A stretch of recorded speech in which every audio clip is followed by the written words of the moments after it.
Hello, my wonderful, beautiful friends. Guys, welcome back to r/EntitledPeople, where Karens cause huge scenes to try to get people arrested for not getting what they want. Guys, the stories, as always, are super duper crazy, so sit back, relax, and grab a drink.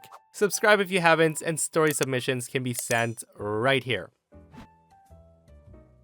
So this story happened many years ago. On this day, a pregnant woman tried to take my taxi, despite having seen me waiting outside and having heard me make the call. The lady even said, "Waiting for a cab?" To which I replied, "Yeah," before I got back to my phone app games to pass the time. About 10 minutes pass and my taxi arrives and I head over, but the woman says, "Sorry, this is my taxi." The driver asks for me by my name and the woman says, "That's me." And I'm like, there's no way you have my name, and called the same cab company. I want to note that I called an unpopular taxi company because I'm friends with a few of the drivers there, and this was one of them. I say, "But I called it." But she's opening the door. The driver literally says, "Hey, so this is her taxi," pointing to me.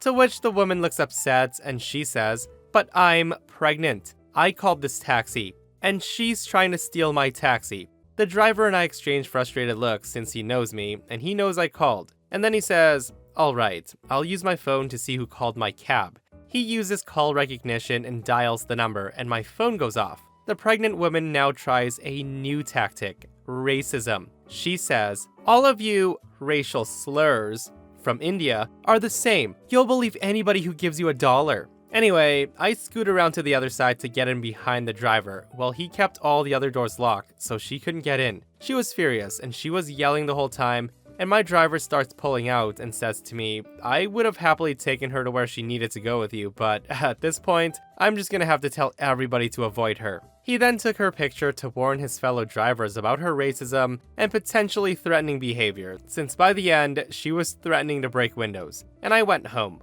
You know, nothing says, "Provide me a service, please," like going from zero to full out racist. Like, great tactic, Karen. That'll get the driver to take you home for sure. So today, I got a call from my son's teacher. Let's say her name is Miss Goldbaum. She says, "Hi, are you Al's father?" I say yes and ask if everything's okay. She then tells me that she understands he's having a birthday party, and that he invited a few friends from his class, but not everybody. I tell her, yeah, there's a few kids in there that he has problems with, and also, I don't think we can really handle hosting 24 kids and their parents. Now, this woman then tells me that there's a rule that if any kids in the class are invited, that all kids in her class are invited. I told her it's an event off school hours on private property in my home. She can no more tell me what I do there and who I can and can't invite, any more than I can decide who's invited to her Thanksgiving dinner. She then tells me that there's a good reason for the rule, since kids get their feelings hurt if they get left out. So I then pointed out to her that there's 24 kids in the class. If their parents attend the party with them, that can be upwards of 72 people, and I told her that's just not a reasonable thing to ask. I also point out that he has friends from other classes attending, so do I have to invite that whole other class too?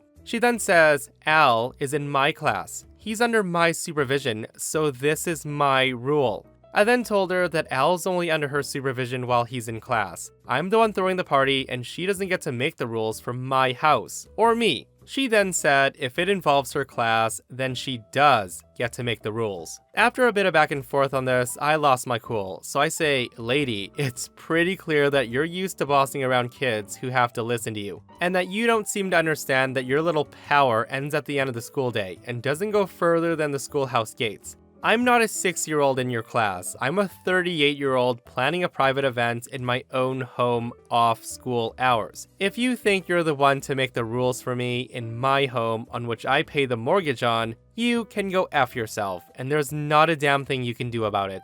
She then kind of stammered and I ended the call. My wife agrees that the school has no business telling us who we can and can't invite into our home, and that they don't make the rules for our house. However, she says I went too far in telling Miss Goldbaum to go F herself. Now, I'm very comfortable with telling her that she has no right to tell us who we can and can't invite into our home, and that it's crazy that I might have to invite up to 72 people for my son to have any friends from his class to attend. But in truth, I do kind of wish I left that last "go F yourself" part off. But my friends at work and a few other parents are telling me someone needed to take her down a peg since she was getting too big for her britches, and she deserved a lesson about overstepping, so am I the a-hole?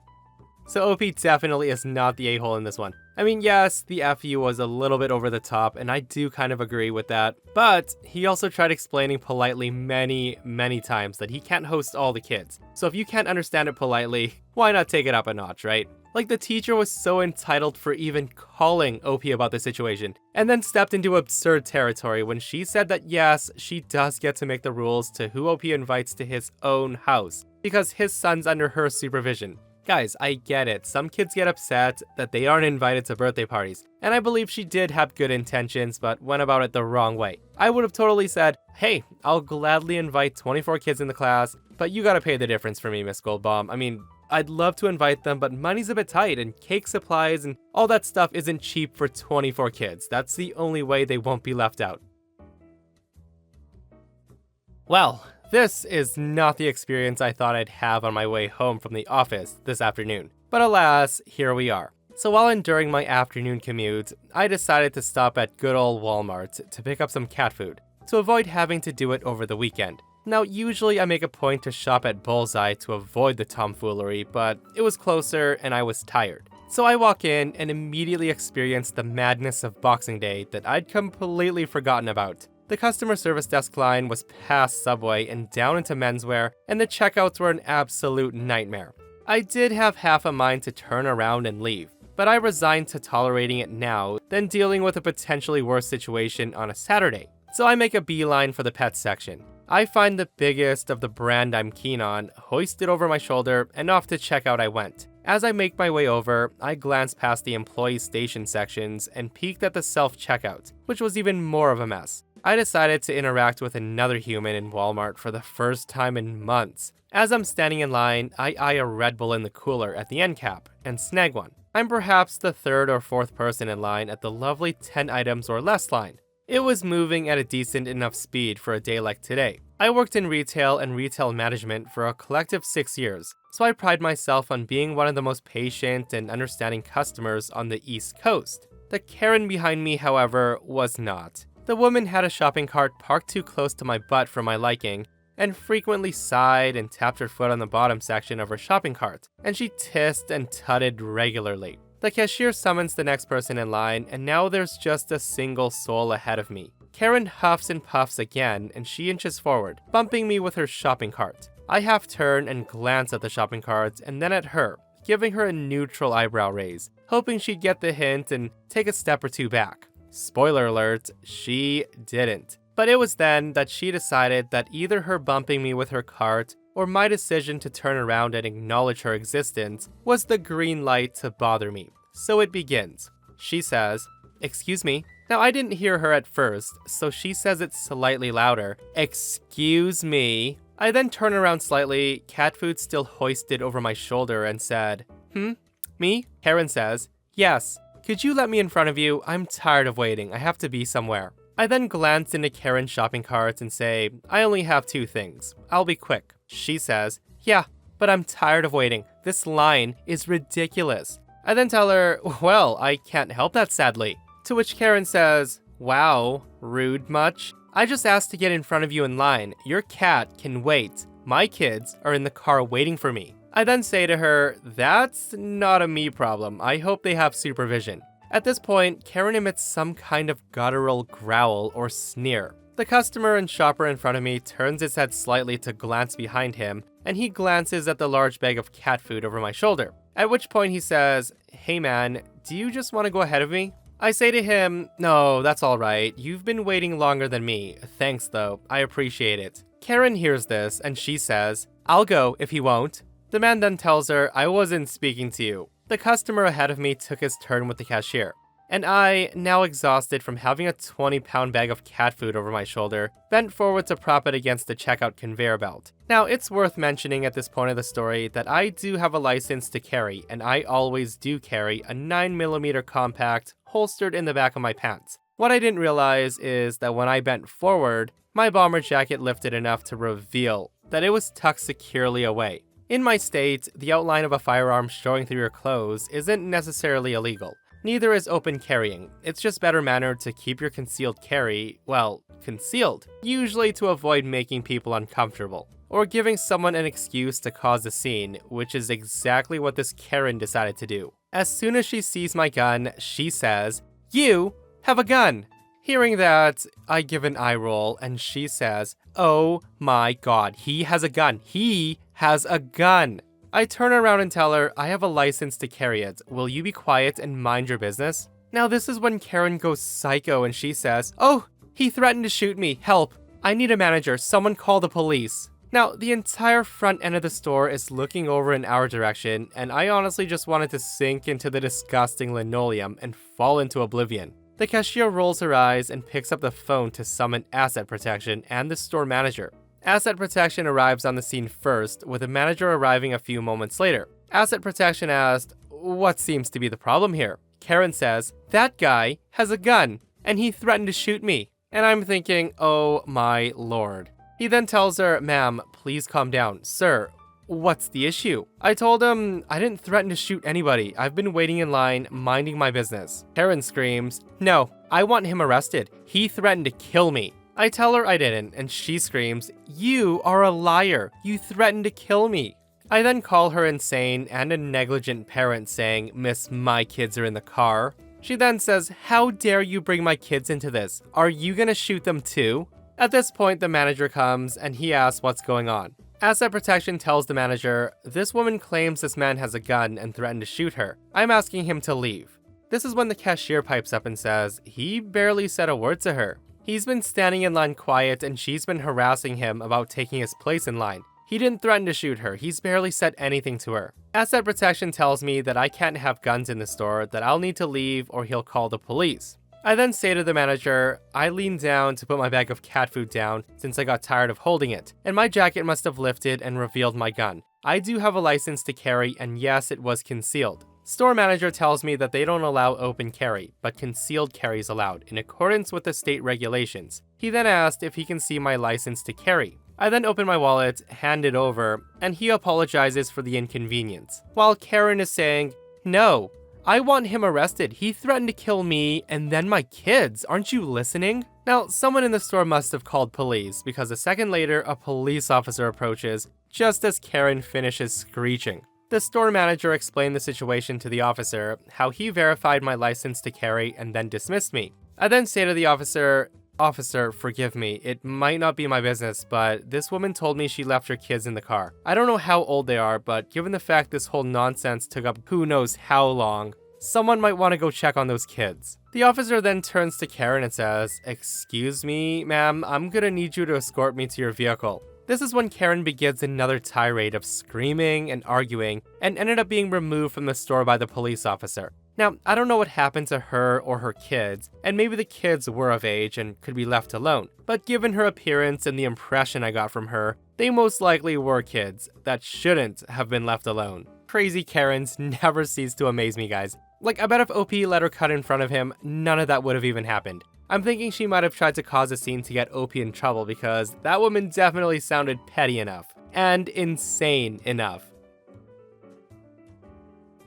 So where I live, it's common for people to break into cars to get handicap permits. So when I get home, I take mine out and keep it inside the house. It's stored in a cabinet near the doorway, right where we keep our car keys. So mother-in-law comes over Monday because she's helping sister-in-law move into a new apartment. Sister-in-law asked us to keep some of her stuff in the garage while she looked for a new place. Mother-in-law was helping take her boxes there. She'd fill up the car with boxes, unload them at sister-in-law's place, and come back for more. I work from home and haven't been feeling well these past few days. Mother-in-law knows that I wouldn't drive if I wasn't feeling okay, and she also knows where I keep the placard. Without telling me, she takes the handicap placard and puts it in her car, so she can park in the handicap parking space at sister-in-law's apartment, so it's closer to the entrance and easier to unload the boxes. The only issue was at some point, someone reported her and she got caught by the cops. They ran the placard, found it wasn't hers, wrote her up, and confiscated it. The issue is, now I have to apply for a new permit, and mother-in-law may be facing fines up to $3,000, mainly because this isn't even her first parking offense.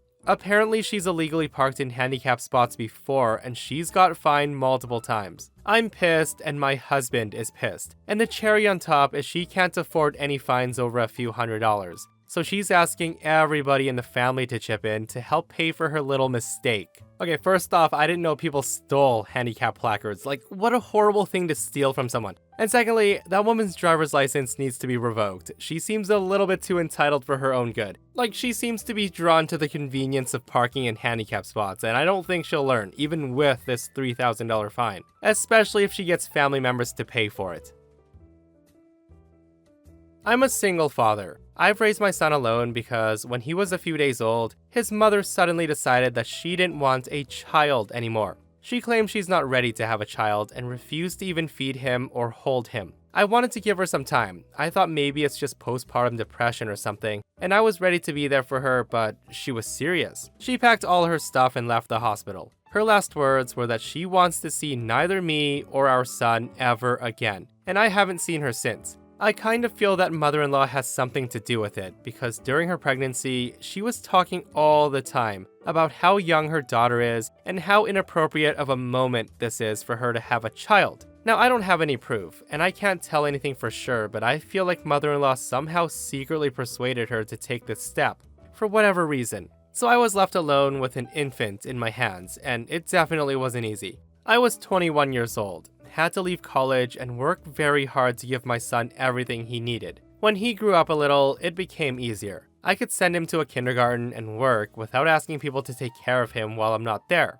During all this time, I hoped to hear from his mother. I hoped that she'd eventually come around and realize that you can't just leave your child like a worthless piece of trash. But even though I had left her my contacts and she could call me or write me a letter or something, she didn't. I never heard from her. She never once used her rights to visit him. When he was little, he often asked me why his mother left him and why she didn't want him. And I didn't know what to answer because I always tried not to speak badly of his mother in front of him. Now my son is 25 years old. He's a hardworking, educated young man, and I'm so proud of him, and I'm proud of myself that I was able to raise him to be a good person. We stopped talking about his mother a long time ago. It was his initiative. He was like, well, if she doesn't want to be with us, then it's her loss. There's nothing we can do about it. So recently, mother-in-law appears on our doorstep. Without a call, without any kind of notification, she was just there, and she had come to visit her grandson, 25 years later. Now, I couldn't believe my eyes at first. Like, I almost didn't recognize her,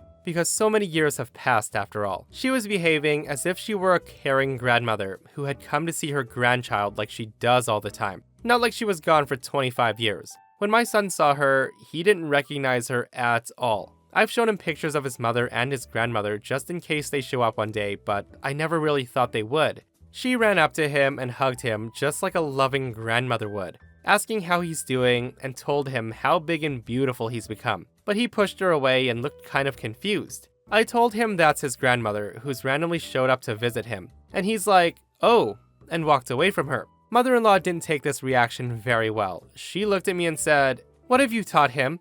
He doesn't say hello to his grandmother. He's looking at me like I'm a stranger. Haven't you told him about his mother and me or shown him our pictures? I tell her, well, technically you are a stranger. He's never seen you in person, so why are you surprised? You show up out of thin air after 25 years, and he's all grown up, and then you expect him to treat you with love? Isn't that kind of delusional? At this point, my son says, Dad did show me your picture, but I didn't need a picture. I needed you to be there for me. He was quite hateful with her, throwing questions after questions at her, and mother-in-law's responses were incredibly narrow-minded. It looked like she wasn't expecting him to ask any questions, but was just demanding his love for her. He asked her where his mother was, and mother-in-law was like, oh, she's doing very well. She's living together with a great man, and she has 2 nice kids. She's gotten over that misunderstanding about your birth. She was acting as if her daughter was the victim here, as if we were the ones who left her. He then asked her why his mother abandoned him, and mother-in-law said, well, she was such a young girl. It would have been crazy for her to have a kid at that age. She had her whole life ahead of her, and a baby would only be an obstacle. You have to understand that she didn't want to lose her freedom. At this point, I wanted to show mother-in-law the door. Obviously, she wasn't welcome in the house, but my son stopped me as he had one more question. He then asked mother-in-law why she didn't want to be his grandmother. His mother left him, fine, but why did she leave too? Mother-in-law then says, well, I had no time to take care of you. I was a young woman too. I had my life too. And grandkids are obligated to take care of grandparents when they're old, so that's why I'm here. My son then told her to leave and to never come back. He says he doesn't want to see her ever again, and he won't help her with anything. As she was leaving, she decided to attack me and said, that's what I thought. A man alone can't raise a proper human being. He's such a rude and impolite boy. He would have turned out better in an orphanage than with you. So according to mother-in-law, the conclusion is, don't have kids while you're young. Or if you do, feel free to leave them and then come back a few decades later, demanding they love you, even though they've never received any kind of care from you. Is that entitled enough? But seriously, what the heck was she expecting? Guys, this story left me shaking my head so hard. Grandma is so friggin' entitled to show up 25 years later and say, oh, it's grandkids' obligation to take care of their grandmother. Like, that woman only cares about herself, and seriously, she did raise her daughter to be just like her. And OP and her son are way better without that toxic family. And that, my friends, brings us to another end of our / entitled people. Guys, what a wild, wild ride today. If you missed yesterday's episode on the channel, I'm gonna link it right here. OP's boss won't stop stealing his lunch, and OP decides to do something about it. It's such a crazy, crazy story like all of these are, so go check it out if you haven't, and myself and Stevie Boy will see you guys in the next one. We love you.